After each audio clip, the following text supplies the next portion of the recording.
Quick round of introduction of yourself, and then I will try to manage the session today. Thank you very much and enjoy the session. So we'll start with you. Thank you so much. He said that he talks more than me. I don't think anybody talks more than me. So thank you so much, everybody, for coming today, and thank you for having me. So quick introduction for those of you who don't know me. My name is Joy Ajloni. I'm from Silicon Valley, California. I started a company in Silicon Valley called Bonfair. I raised millions of dollars from the venture capitalists there, and I exited in a merger and acquisition deal. Moda Operandi bought my first company in an M&A deal. I came to the Middle East. I started a company called Fetcher, which is a logistics company for shipping, and I raised over $100 million in venture capital money from Silicon Valley, from the top venture capitalists. And about a year ago, I sold my interest and exited Fetcher when we had 6,000 employees in 6 countries. So I'm proud to stand before you and tell you that I am the #1 female entrepreneur in the entire Middle East. No woman has ever raised more money than me, so I'm very proud of that fact. Thanks. I'm also proud to say I'm Palestinian, of course, for those of you who say. So, you know, everybody comes to me all the time and they say, hey, Joy, how did you raise $100 million for 2 companies, one in Silicon Valley and one here? How did you do it? How did you do it? How did you do it? And I literally get hundreds of decks, literally a month. I get hundreds of decks from people who are entrepreneurs who are like, how did you do it? Can you help me? Can you look at my deck? And what's really interesting is that this region and this ecosystem is still so new, right? That the decks that I get are not venture capital companies. So everybody jumps on this word, I'm an entrepreneur, I'm an entrepreneur, I'm an entrepreneur. So you can be an entrepreneur, but are you a venture capitalist funded company? There's a difference, because a lot of the companies that I see are SMEs. They're small to medium-sized businesses. They're not venture capital businesses. And you might be out in the audience asking me, well, what does that mean? What is a venture? It's very, very simple. The VCs that you guys are pitching, and I'm now a venture capitalist, I'm raising a fund. I went from being an entrepreneur to a venture capitalist. And a lot of these VCs are looking for exits. Because you have to understand, when you're a venture capitalist like me, you're raising money for a fund. And somebody is giving you money to invest in people like you. They're looking to return their money 4, 5, 6, 7, 8, 10 times. So when you're looking to invest in a startup, you're looking, and what I look for, and a lot of VCs look for, is who's gonna buy your company? Where's the exit? Where's the exit? And I know that that's a dirty word for a lot of people. People will be like, oh no, you can't look at exits. But it is about money. So you have to have a business that somebody wants to acquire. So for example, my favorite company in this region, Kareem. Kareem did not come up with a new idea. He did not. What he did was understand this region and understood the language of this region. And what they were able to do was to beat Uber at their own game, because Uber thought that the world was going to speak their language. But Kareem said, no, in the Middle East, we have a different language. And that language was people don't pay in credit card. They like to pay in cash. So Kareem said, wait a minute, people in this region pay in cash. We're going to offer cash. And what did they do? They were able to beat Uber at their own game, because the Middle East likes to pay in cash. And a lot of people don't like giving their phone numbers. A lot of women don't like giving their numbers. They were able to work on that problem. And because of that, they were able to beat Uber and grab the market share. And they were a force of nature. And what did they do? They forced Uber to buy them, because they were able to speak this region's language. So you don't necessarily have to come up with a new idea. right? But you have to do it better. And that's really the interesting part of startups.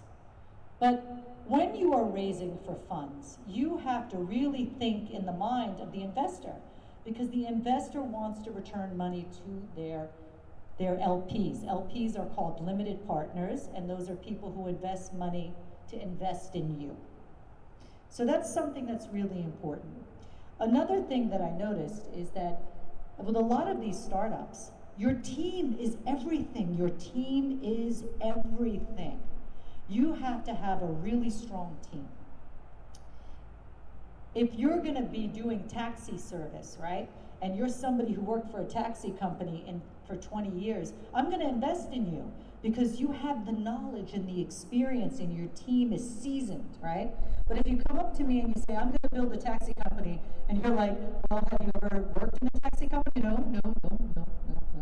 So as an investor, you're gonna be a little scared to give somebody money because they have no knowledge in what they're doing. So it's really important that you pick the right team, a team that has the experience.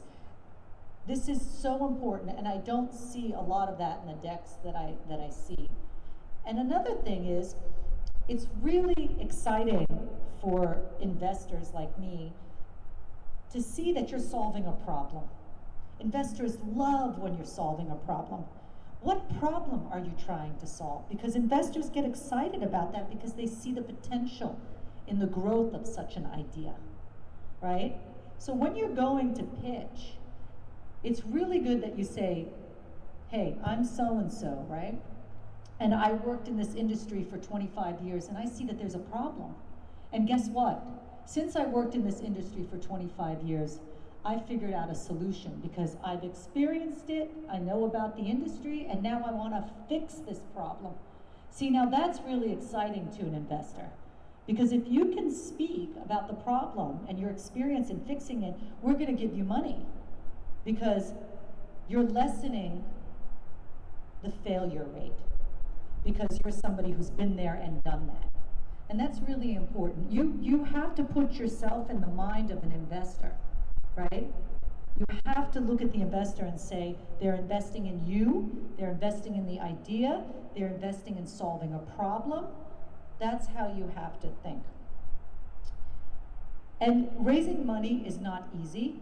So I just want to tell you, it's not easy for anyone, man, woman, in this region of the world or outside this region of the world. Raising money is tough. And it's very time consuming. And I can tell you that raising money takes about anywhere from 3 to 8 months to close a round of funding. And it's exhausting. It's exhausting. But the most important thing when you're raising money is to connect to as many people as you can. I never say no, right? Anytime somebody asks me to do something, I say yes. I had 6 meetings today and they're like, can you come to Sharjah? I said, yes, I'm coming to Sharjah. You know why? Because being out there opens doors. Every door opens another door. So my power is I never say no. I literally answer every LinkedIn email that comes my way because you never know what door opens to another door. And it's really, really important that you use your network to connect. Every connection leads to another connection. And you must be constantly pitching. When you're a founder of a company, it is your job to raise money, and raising money never ends. You have to continually pitch people for ideas. Anywhere you go, you must pitch. Now, another tip I have for founders is when you're investing, when you're out there pitching, do your homework, right?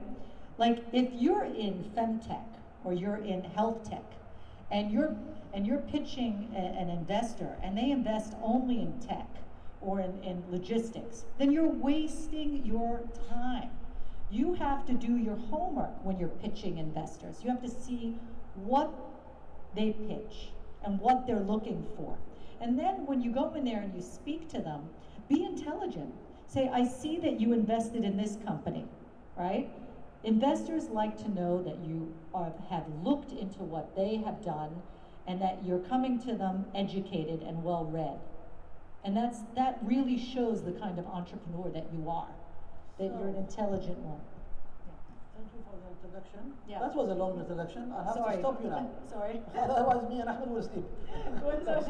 I told you I can outspeak well, this you. is great. I think really there's a lot of great points and insights that you shared. Thank you very much for really a very energetic start. And I think we will come back to you, but I just wanted to also make sure that we don't get everything out all at once. So please hold on. All these great insights. So I would like now to introduce Mr. Ahmed. He is from Al-Tamimi law firm, one of the biggest in the country. And I think, as I said, how we structure business, how we make sure that everything is really organized is very important. So, Mr. Ahmed, thank you very much again for being with us here. And I think the floor is yours for another 10 minutes, and then we will do the Q&A? No, we still have more to say. So, go ahead. This one? I think it's pretty, yeah. Okay. Hello. So good evening, everyone. Thank you, Mr. Hussein, for the invite. It's my pleasure to be here this evening. Thanks, Joy, for this beautiful introduction about the business. I can never compete with you on the business side, so I'll choose another battle, the legal. By way of introduction, I'm Ahmed Saleh. I'm partner, and I head the patents and designs R&D and innovation practice of Al-Tamimi and co-law firm. We're the largest law firm in the Middle East. So I come from a technical background and a legal background. So I am a computer engineer and electrical engineer. I graduated from Canada, from Montreal, Canada, and I'm a lawyer as well. So my main practice is really on the patent side of things, all the deep tech and hard tech side of things. I work very closely with universities, with companies of different sizes, locally, regionally, internationally, to help them to guide the research and development operations through the different stages until protection and afterwards commercialization from, of course, the legal perspective. We put different hats at different stages. We put our legal hat to help them from the legal perspective, our technical hat to help them from the technical perspective, and our business hat as well to help them a little bit to package all this from the business perspective. Business is extremely important. Everything Joy said is very, very important. Things need to make sense from the business perspective, and the law is there to help you achieve your business objectives. So the purpose in itself is not to create a company, or the purpose is not to obtain a patent, or is not to obtain a trademark. The objective is you achieve commercially a success, and you achieve your commercial objectives which you set, and we help you define the legal strategy to help you achieve your commercial objectives. And this is how the law should be seen and should be used. So for startups, it's extremely, I will focus my discussion about startups because I know that there are a lot of startups here, and I enjoy personally working a lot with startups. So for startups, IP is extremely important. The law is important. In the beginning of your journey, you will put a lot of resources, a lot of money into your business operations, and the question is how to balance your budget between business and between law. Now, of course, it depends on what kind of business you're in, what kind of startup you're in. For some types of businesses, for some types of projects, IP will do perfect sense. Patents is important. For other types of businesses, where the focus is more on the business, on new business models, for example, so patents become less relevant. So it's really about what you're doing And then you should look how to enhance your position from the legal perspective. IP is very important to protect your assets. So if your assets are on the technology side of things, you are in deep technology, you are coming up with the new systems, with the new devices, with the new innovation from the technical perspective, you're solving technical problems. So it's very important to think about getting patent protection. Patents are important to achieve business success. Again, a patent is not a goal in itself. A patent is a mean for you to protect yourself, to protect your assets, to boost the value of your business, to attract investors, to get into the business ring, into the business battle.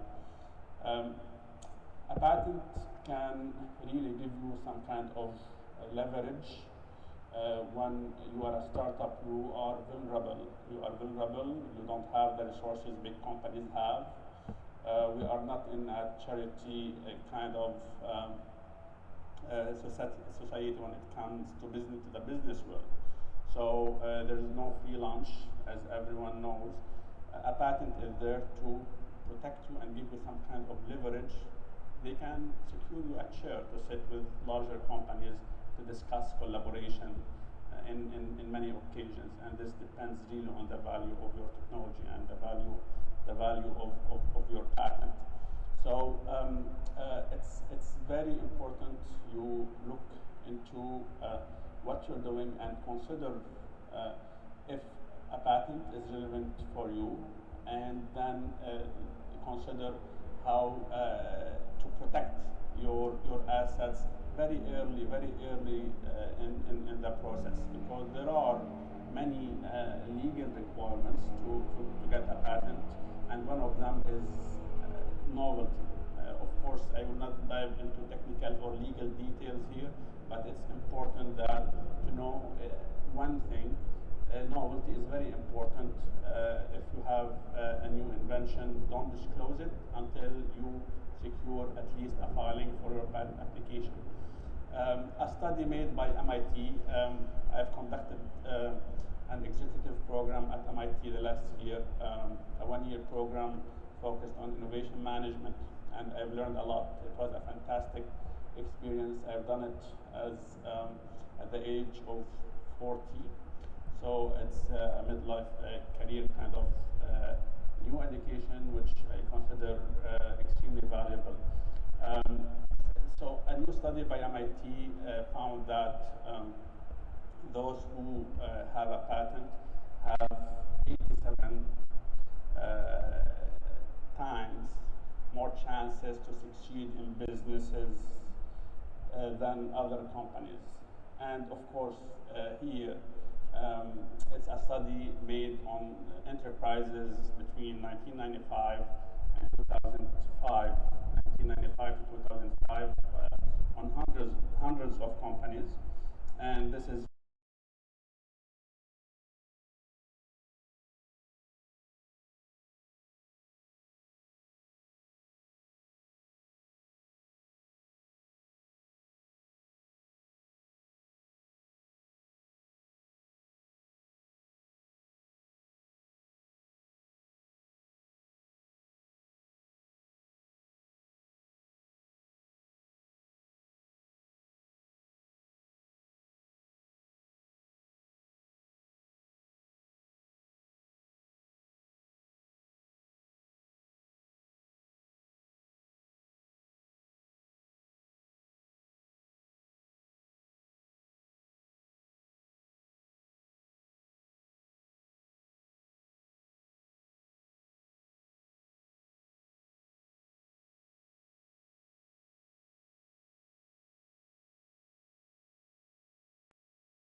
incredible technology that nobody else has?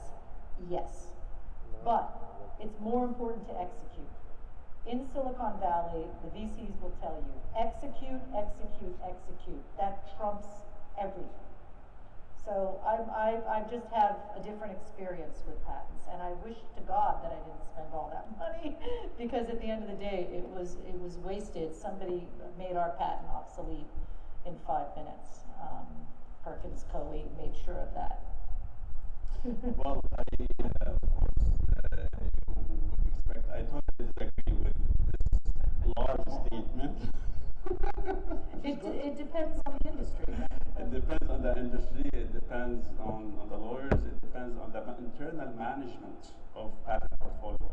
But you highlighted on a very important thing, is that patents needs to be managed very carefully inside a company, especially when you invest a lot of money into patents. It's expensive. And it's expensive, yes. And that's why it's very important to manage the patent portfolio in a business-oriented way. And and you're right to say that there is a challenge. Many large organizations have the challenge of appropriately managing their patent portfolio. But let me tell you one fact. A fact is that if you take Fortune 500 companies, 65% of their value is in intellectual property. This is a fact. Another fact is that if we take from these Fortune 500 companies, those which relate to technology and innovation, 95% of their value is in intellectual property. This is a fact. So IP is really important, but what Joy just mentioned is something which happens in organizations is true. And this is when organizations don't pay, are not careful enough in managing their internal patent portfolio. And this is a challenge. It's not specific to one or two organizations, but it's a challenge. If you take, for example, IBM, they have hundreds of thousands of patent applications and granted patents. It's a challenge to manage this. What patents are relevant for the market tomorrow? And this is the question: which patents we keep, which patents we let go, because patents are extremely expensive to maintain. So, it's not something which is easy to determine. You need to read the market, you need to read what's important for tomorrow. You need to decide what patents to keep, what patents to let go. And it's really difficult, because patents, when you spend money, you're linked to these patents. You don't want to let them go, and you're spending and spending money. So so this is the core question, is how and which patents we should keep. For designing around, yes, this is something which a continuous battle in the field today, and it's a legal battle. When you have a patent, it protects your technology now and then, and a patent can be valued millions of dollars, or hundreds of millions, or billions of dollars, and there are patents which are not worth thousands of dollars. And why is that? It's about the breadth of the patent. So the scope, the competitive scope in the patents, and it's most of the times it's related really to what kind of industry you're in. If you are in deep technology, if you are into technical solutions, if you are coming up with new novel innovations and inventions, then patents are extremely valuable, and maybe you can get a wide scope of protection here, hard to design around. And when you go to the market and you're in the market, you have your patent on, and you have a competitor there, okay? So the competitor, the first thing they will think about, okay, so this company has a patent, okay, what are my choices? One, okay, I work with them. Two, I compete against them and I come up with a more competitive product. So let's say you're a startup, you have your patent, and you want to collaborate with another entity. So this entity has to weigh their options, either to work with you and to pay you money for the collaboration, either license or whatever kind of joint venture or other type of collaboration, or compete with you and come with a competitive product to that. So, but to come to a competitive product, they have to see, can they design around it? And if they can design around it, how much time they need to take and how much resources they need to invest into to come up with a competing product. And so if they have to take 2 years and put this amount of money to come with a competing product, and it's less expensive for them and makes more sense from the business perspective to work with you, then they will work with you. So this is a business decision. If I may, I think, thank you, Ahmed, for explaining this. And I'd like to ask just from a local perspective, and I think this question for both of you. From your perspective today, where are we as a UAE? Because I think everyone here interested about our local scene. Where are we today? We are in 2021. The country is talking today about venturing in innovation. UAE has an innovation strategy. 2030, those innovation strategy has different vertical and education and transport and logistics and education and health and I think tourism and others. We have projects in the UAE like Masdar City. We have projects like Dubai Future Foundation, Sharjah Research and Technology Park. A lot of projects here with relation to entrepreneurship, and people are talking about VCs and other. In 2 minutes, and then after this, I'd like to open the questions for our audience. In 2 minutes, where are we today when it comes to this industry of patency or exit or entrepreneurship? Because I think for the interest of others, it's very important to understand where are we today and what is your perspective, let's say in the next 5 years, where are we going? And that's the same question for you, Joe. So maybe we start with you, Ahmed. Okay. Very quickly, I've seen this, the innovation wave in this country from the beginning. I've been here since 2011, and the way I personally see it, I see that we're going definitely in the right direction. There are a lot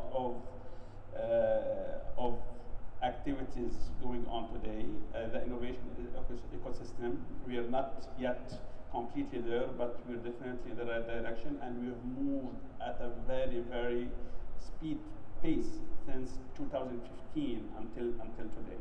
And one of the most prominent examples is where we're sitting here right now.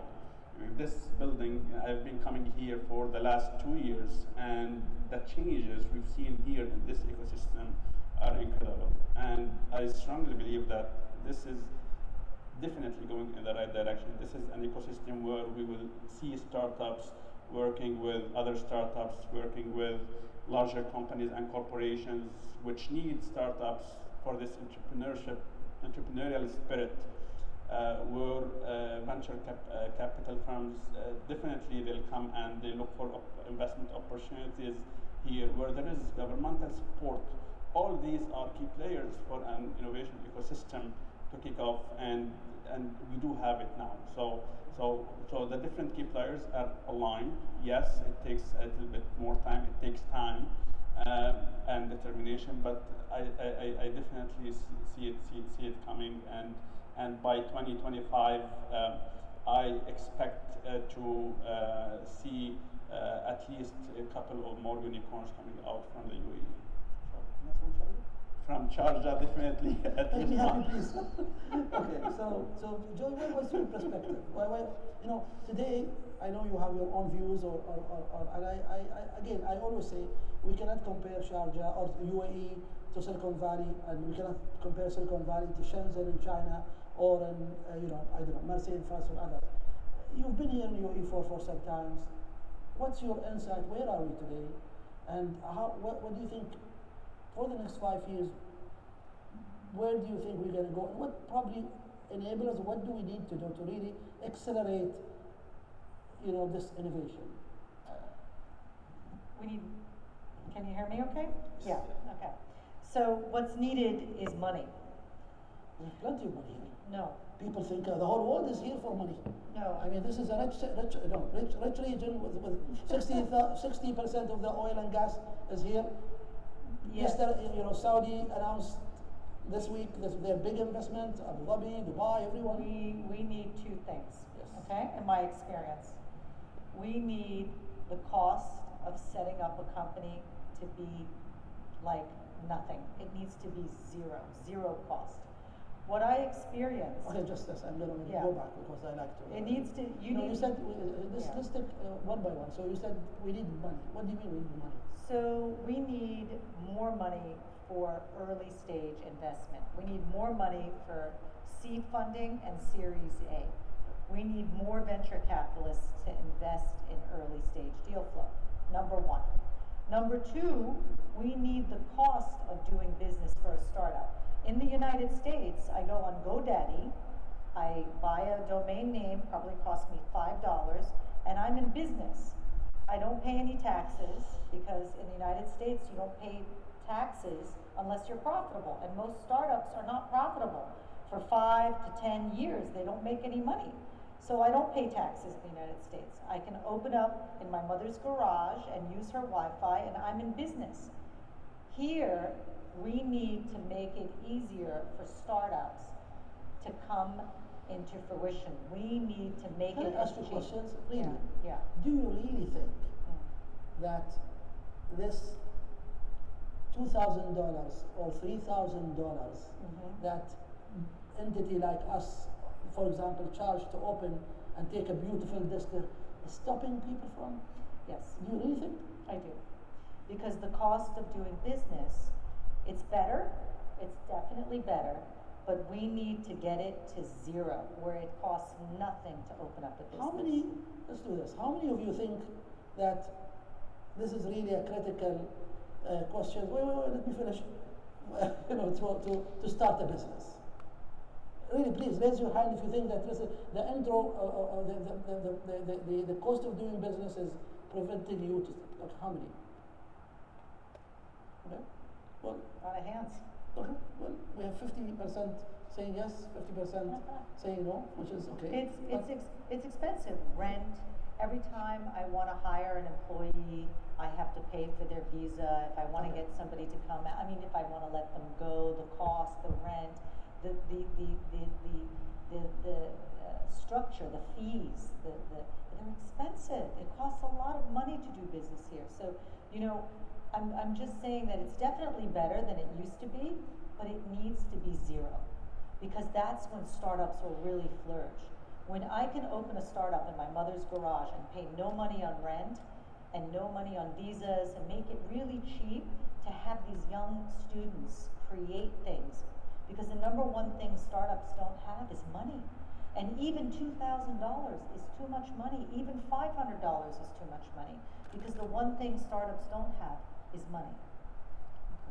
So if you were going to ask me, the number one thing to help a startup is to make it completely free to start a business. No fees, no anything, just free, like in the United States. $10 on GoDaddy and you're ready to go. How do you do that? Because honestly, startups are poor. They don't have any money. I remember, at Fetcher, we used to literally be like, oh my God, we have no money. We literally were like paycheck to paycheck, meal to meal. Money is something that is really hard. So I think we need more investment, more early stage investment in entrepreneurs, and I think we need to make it as cheap as possible. Okay, I'll stop here, and I'd like to get some questions or insight. We have only one here. Go ahead, please. Introduce yourself, and can we have Mike show up? للجماعة? Yes. لحد هنا يا أدهم. لحد.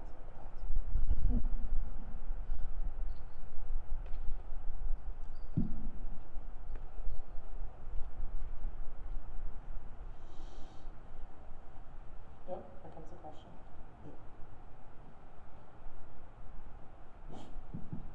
Thank you very much, speakers and the panels, for the very interesting session and sharing all of your experiences.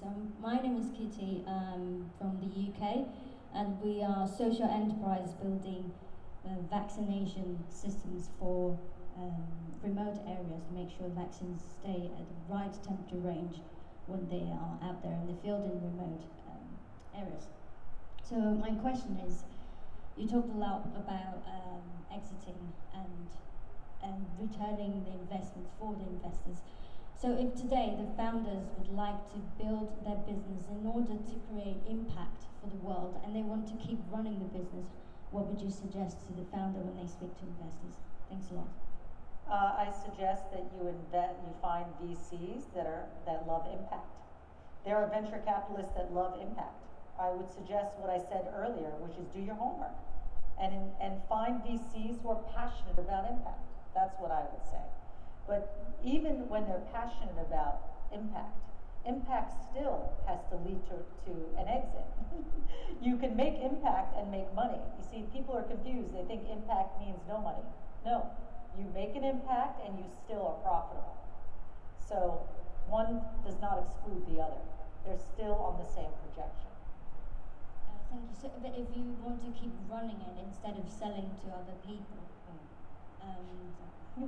then there isn't really an exit. But that's what I'm trying to say, is that if you're looking for, then you're not a venture capitalist business. Because you got to remember, venture capitalists have to, I mean, I know that everybody looks at me crazy, guys, but I mean, I'm a VC now, and I'm telling you that you've got to return money to your investors. You can make impact and return money. There are a lot of companies, I mean, there's one company in particular that I've invested in that is impact and profitable. But I know that eventually they're going to be acquired. But that's the truth, because VCs are not there to help your business. VCs are there to make money for their LPs. That's the bottom line. I'm sorry, I know you want to hear a different answer, but I'm just being honest. No, I'm just curious. Yeah, I'm being honest. Thanks a lot. One thing as I hope Joe doesn't mind, but one thing that I was thinking when she speaks, by the way, this is the language they speak in Silicon Valley. Yeah. It's all this language. This is how aggressive they are, Yeah, they're very American, but yes, but that's what I am American. But that's the energy. The energy you need to really sometimes to move things and make things happen. So I think we have a gentleman here who wants to ask as well.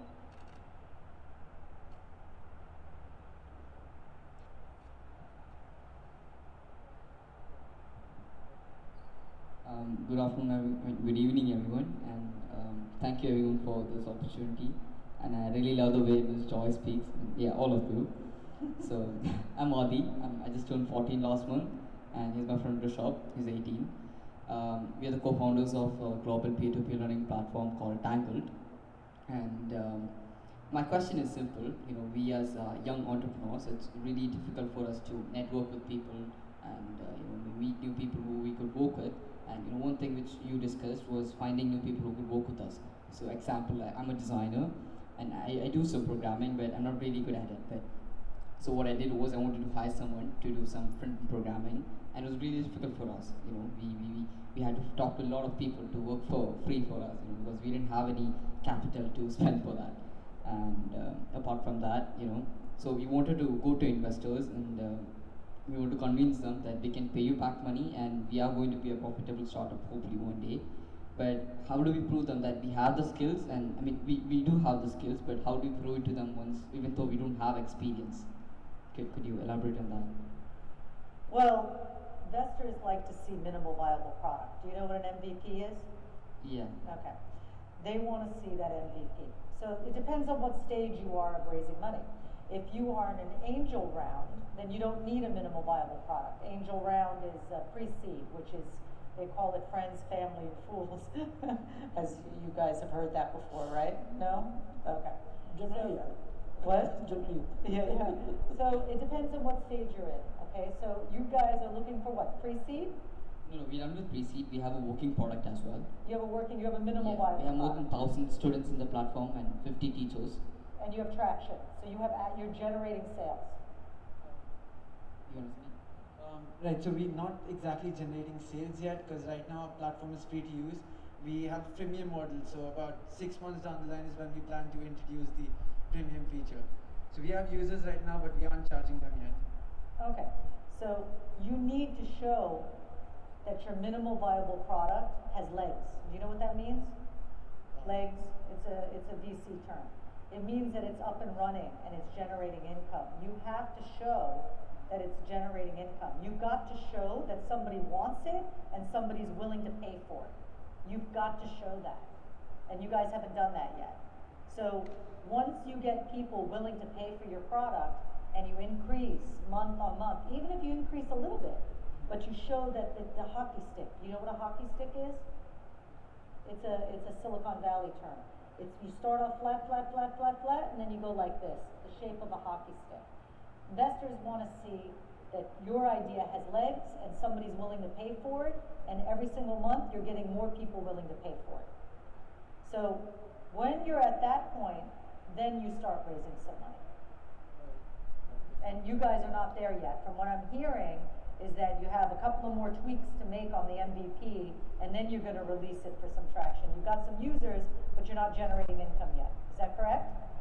Actually, like they're using our platform, but then we're just, we want to grow the number of people that we have on the platform before we start talking about the paid features that we have. Yes, but are you generating money? You have users, but are they willing to pay for what you're bringing? And again, I don't know your product, so it's hard to speak in abstract. All right. So we can. I think we can. I mean, unless you have a quick one, we can follow up later after this. Okay. Okay, so we can. Anyone has a question there? Go ahead.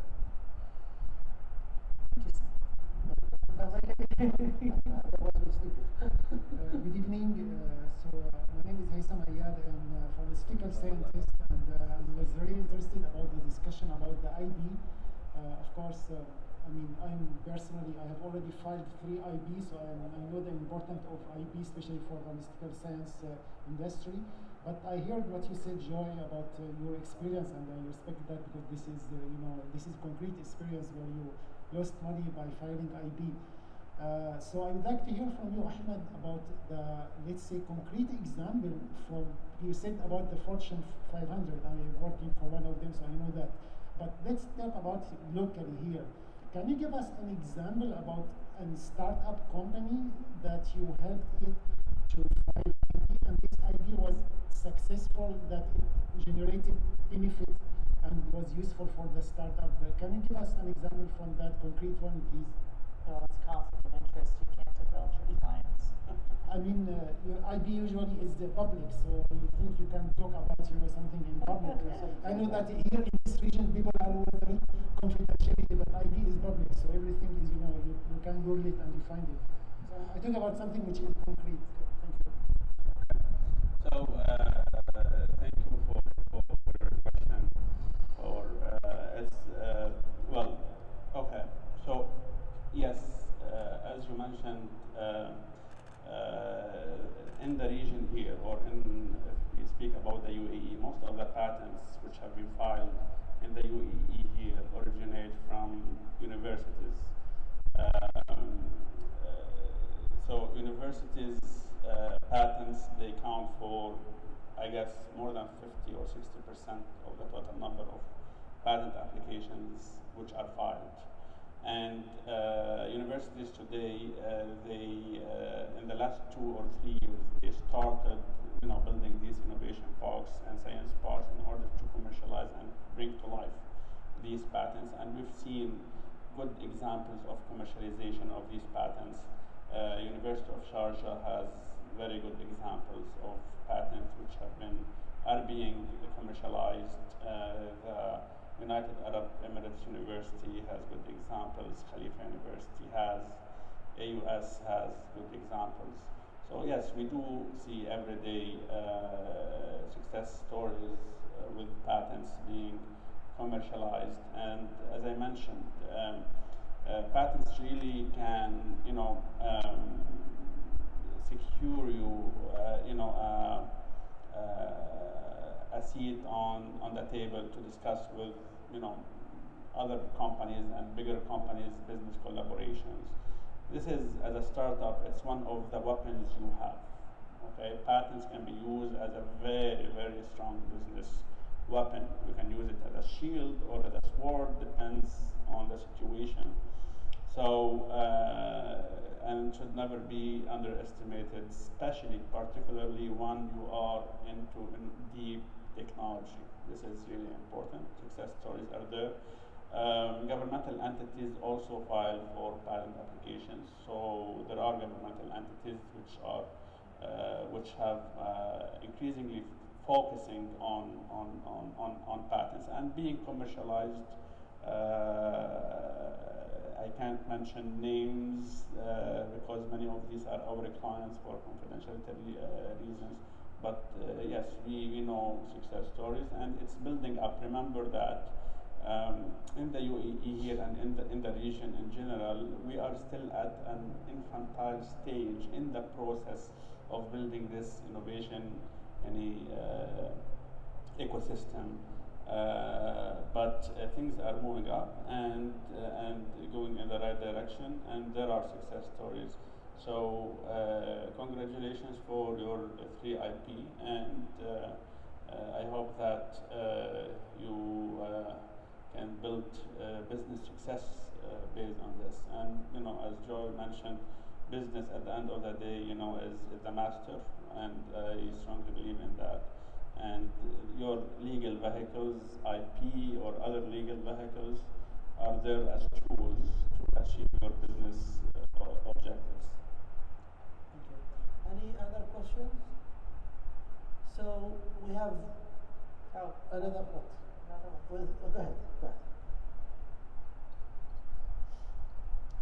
We'll start charging you after the sun.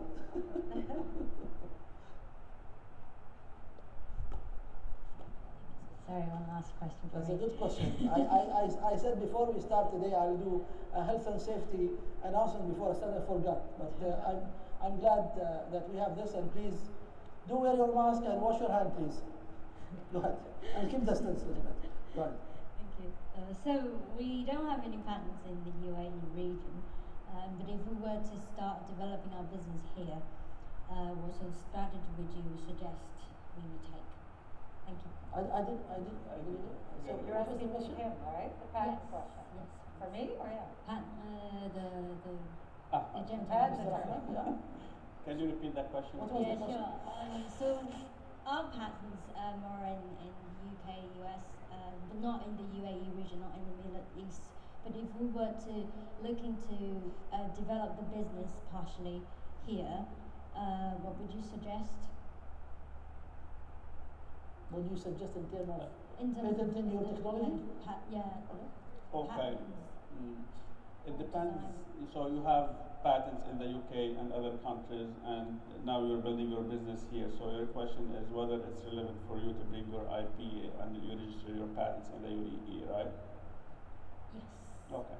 So it really depends where your market and potential, partners are.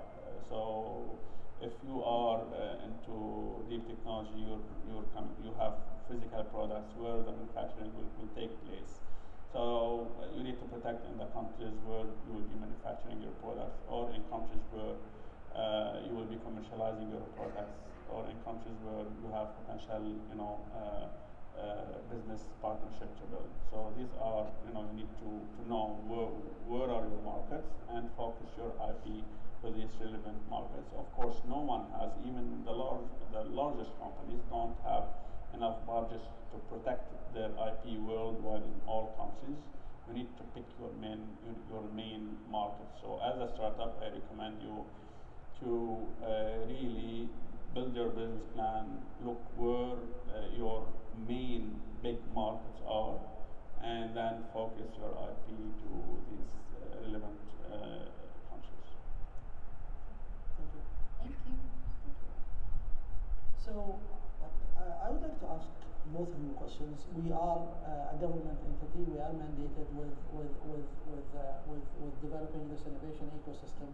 From your perspective, if I ask you to outline the top 5 actions we should put in place to foster and spark innovation ecosystem, what would you suggest and for you as well?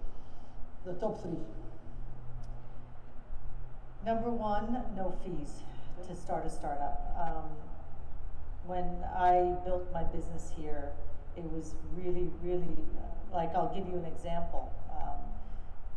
I'll give you a simple example, right? Emirates Post charged me 5 dirhams for every package. It's a fee, not a tax. The average cost to deliver a package is 10 dirhams. So for me to pay 5 dirhams is 50%. Not a tax, but a fee, but 50%. So that's a lot. So these little fees are crippling to a startup. And I'm being completely honest as somebody who's experienced it. Fees are crippling. That's number one. Number two, finding good talent is very hard to do. I remember when we needed to find a data scientist, we found a data scientist, we had to bring him here from London.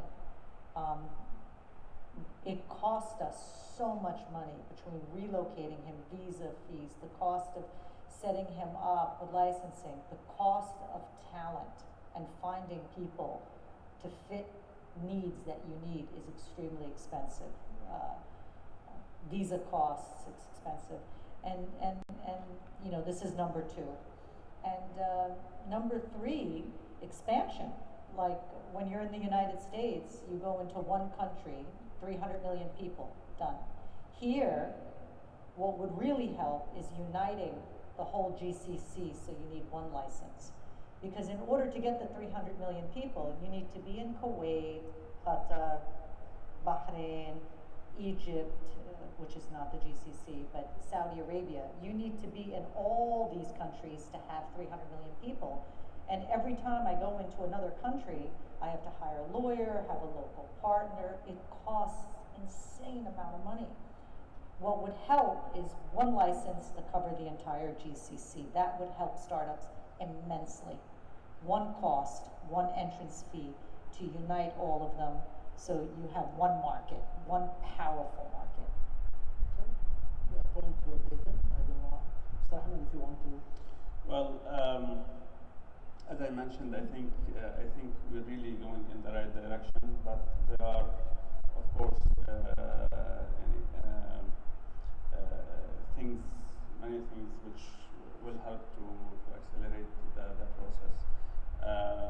So one is, of course, funding. Funding is always important, and I strongly believe that the government can jump in and provide some kind of support, and there are different ways to do that, and they are already doing it in a way. However, perhaps increasing this can help until the ecosystem starts running more seamlessly. The other thing is maybe expectations, the mindset. We're still living in a mindset of quick returns. And I think, when we work with innovation, with startups, returns, we should be more patient because these startups may take some more time. So, and this is really everywhere. So, even if you go to incubators or to accelerators or to innovation parks, you always find that the pressure is really, really high on the innovation parks to produce, to generate returns quickly. And so perhaps a little bit more patience to give these startups a chance to get the proper support during their journey without much pressure. Without losing in mind, the revenue generation purpose, which Joy spoke about, which is very, very important. The third thing which I would recommend is collaborations, as much as possible, collaborations with experienced partners. MIT is very important. I know that they have some contribution here. They've collaborated with some partners in the UAE, but building more partnership with experienced partners like MIT, for example, or Silicon Valley, Stanford is really important to to transfer this know-how and to build kind of a business and innovation bridge between these ecosystems and the region here. Thank you. Thank you. Thank you. I think point well taken, and I think this is very helpful for us as well. The team is here. I hope they listen to this feedback and we take them into consideration. So this is really brings the end to our session. I'll give just a closing remark to my colleagues here, maybe a couple of minutes here and a couple of minutes here, and then we will close this session. So on their behalf, again, I'd like to thank you, but maybe Joe, you want to say something before we end? Yeah, I think that Sharjah, if they pulled this off, could be the center for tech, and it could be the startup ecosystem and an example. Because at the end of the day, you have to invest in people, and if you can do that, you could be the ecosystem like powerhouse for the entire UAE. Inshallah, thank you very much. Well, I strongly believe in that the UAE will become one of the most important startup innovation hubs in the world, not only in the Middle East. This is something I always believed in, and from the first day I came to the UAE in 2011, I believe that inshallah the era of Ibn Sina will come back from the United Arab Emirates. And inshallah, this beautiful center here, we'll see it the next year, crowded with startups and innovators, and having innovation cafes like in the MIT, for example, where business takes place between different peers in coffee shops and stuff like that. Inshallah, I hope you won't wait for next year. This year you will have this happening, inshallah. Just give us a couple of months. We have nice plans to share with you. And speaking of the plans, we do a lot of activities here, functions, and we have two big activities starting in February. One is the Women in Technology Conference. We have a big programs to promote the role of women in technology and in business. So this is something that's coming. And we'll be also hosting a 2 months emerging technologies exhibition here, promoting the latest into smart cities technologies. And this is also open to companies from different perspectives. So I really like to take this opportunity to thank you, Joe and Mr. Ahmed, to be with us here tonight, for taking really some time from your important schedules and plans. I'd like to also thank our audience here for being with us here tonight, and we really appreciate you being here today, and I hope we will see you also in the future. And as I said in the beginning, this is a mindset, this is a culture. It doesn't happen overnight, but I think if we collectively really try to work together, I think we will be there. Thank you very much, and enjoy your evening, and good night. Thank you. Thank you so much.